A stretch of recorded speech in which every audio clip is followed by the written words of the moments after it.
चिंतित है कि राहुल गांधी कांग्रेस के पूर्व राष्ट्रीय अध्यक्ष हैं और जिस परिवार ने देश के लिए कई कुर्बानियां दी हैं, देश के लिए साथें दी हैं, देश की आज़ादी में बढ़ चढ़ कर इस परिवार का योगदान रहा है।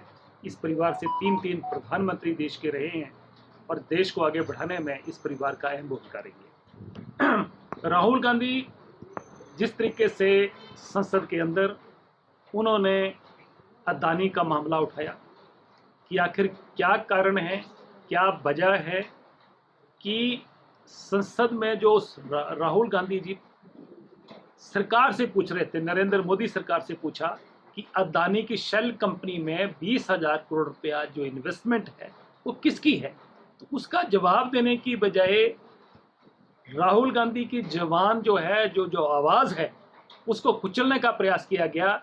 एक ऐसा मामला जिसमें उन्होंने कहा कि जिनके सरनेम मोदी लगा है वही ऐसे घोटाले क्यों कर रहे हैं, जिसमें नीरव मोदी की बात हो चाहे ललित मोदी की बात हो, तो उन्होंने तो जनरल बात करी। ये तो पॉलिटिकल बयान था, पॉलिटिकल भाषण में उन्होंने बात कही।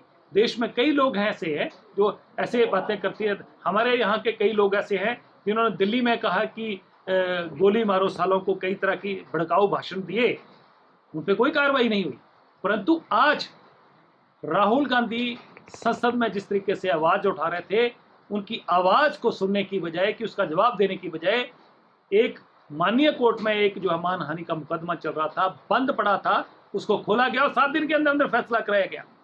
और फैसला जो हुआ, हम उस पर नहीं जा रहे हैं, और फैसला जो हुआ है उसमें उनको 30 दिन का वक्त दिया गया। अपील दायर कर सकते हैं, वहां से आप रिलीफ ले सकते हैं, उसका इंतजार नहीं हुआ। ये हिंदुस्तान के इतिहास में पहली दफा हुआ कि किसी कोर्ट ने फैसला सुनाया और दूसरे दिन ही उनकी सदस्यता रद्द कर दी गई, 8 साल के लिए डीबार कर दिया गया, और साथ में उनका जो निवास स्थान था, जो घर मिला था, वो भी उसको खाली करने के आदेश दिए। इस तानाशाही सरकार चल रही है। चाहिए यह था कि राहुल गांधी चुने हुए सांसद हैं और चुने हुए सांसद के नाते संसद में जो उन्होंने सवाल उठाए थे उनका वो जवाब देते।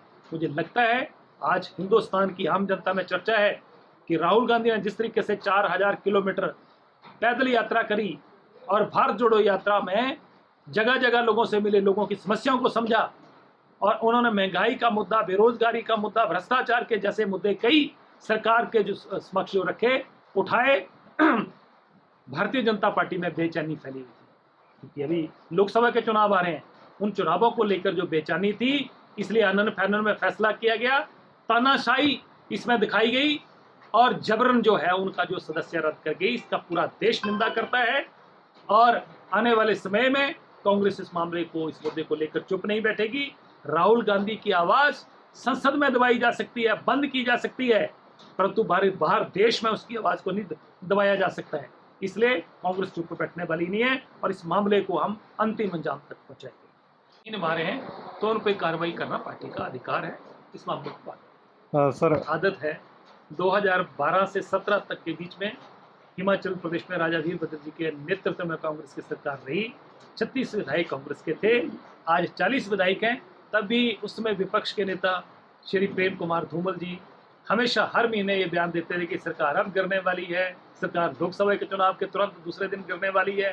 ये भारतीय जनता पार्टी की आदत है और इस तरीका इसके भ्रामक बयान देना भारतीय जनता पार्टी का पहले से ये आदत है। इससे इसी बातों से कुछ नहीं होने वाला। हिमाचल में स्थिर सरकार है, मजबूत सरकार है और 5 साल डंके की चोट पर चल रही है। सर क्या मार चुने हुए विधायक के नाते मेरी जिम्मेवारी अपने चुनाव क्षेत्र में लोगों की समस्याओं को उठाना, उनका हल करना और उसको हम बखूबी कर रहे हैं। बाकी पार्टी के अंदरूनी मामले हैं, जब भी पार्टी जो जिम्मेवारी लगाएगी उसको निभाएंगे।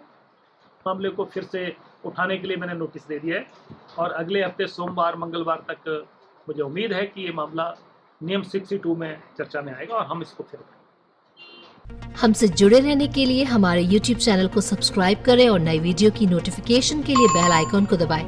अगर आप ये वीडियो Facebook पर देख रहे हैं तो लाइक जरूर करें और ज्यादा से ज्यादा शेयर करें। इसी तरह के और भी अपडेट्स के लिए फॉलो करें हमारा Instagram पेज himachal.kesri।